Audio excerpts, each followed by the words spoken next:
જૂનાગઢ શહેરના ગાંધીગ્રામ ખાતે પદ્મશ્રી લોક સાહિત્યકાર ભીખુદાન ગઢવીના કંઠના સત્વરે નાની નાની બાળાઓએ પોતાના રાસ રજૂ કર્યા હતા। હળવા વરસાદી વચ્ચે રાત્રે ગાંધીગ્રામ ખાતે પ્રાચીન ગરબીની શરૂઆત કરવામાં આવી હતી, જેમાં સૌપ્રથમ આ ગરબીની 55 વર્ષ પૂર્વે શરૂઆત કરવામાં આવી હતી।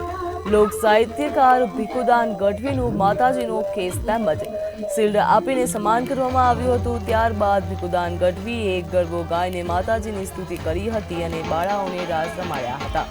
ભીખુદાન ગઢવી દ્વારા રમાડવામાં આવેલા રાસને લઈને બાળાઓ પણ ખૂબ ખુશ થઈ ગઈ હતી।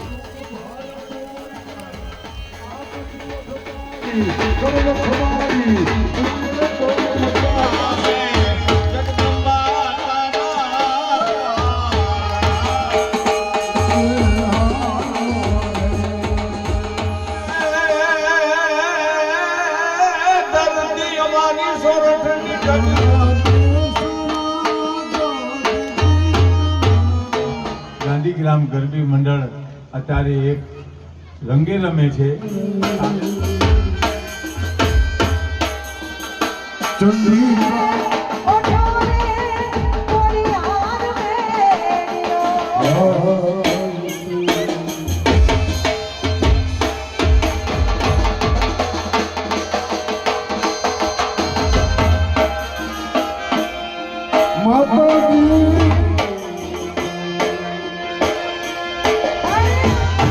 જે આનો પાયો માંડ્યો હતો ભીખુદાનભાઈ ગઢવી, તે આજ ચાલુ વરસાદે પણ અહીંયા આવ્યા, જે પોતાની તબિયત અને પોતાની ઉંમરના લીધે ક્યાંય જાતા નથી, ક્યાંય ગાતા પણ નથી, તે આજ ચાલુ વરસાદે જે ગરબીનો પાયો માંડ્યો ત્યાં આવ્યા હતા અને અમારે અહીંયા ગાયું પણ અને ખૂબ નાની બાળાઓ ચાલુ વરસાદ હતો છતાં પણ રમ્યું। અહીંયા ચાલુ વરસાદ છે છતાં એવું કઈ નથી કે ગરબી બંધ કરી દે। આ ગરબીની શરૂઆત આનો પાયો પદ્મશ્રી ભીખુદાનભાઈ ગઢવીએ નાખ્યો। આજે ખુદ હાજર રહ્યા। 50-55 વર્ષ જૂની અમારી આ પ્રાચીન ગરબી છે।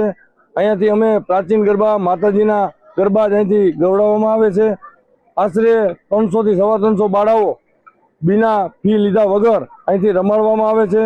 અમારા મુખ્ય રાસ માં જગદંબાનો ભુવા રાસ, નવદુર્ગા રાસ, દેશભક્તિ રાસ, તલવાર રાસ, આવા રાસ અહીંથી રજૂ કરવામાં આવે।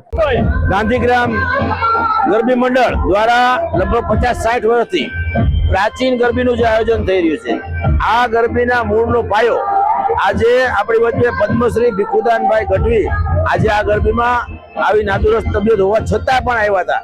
એનું કારણ કે આ ગરબીનો પૂર્ણ પાયો આદરણીય ભીખુદાનભાઈ ગઢવીએ નાખેલો છે।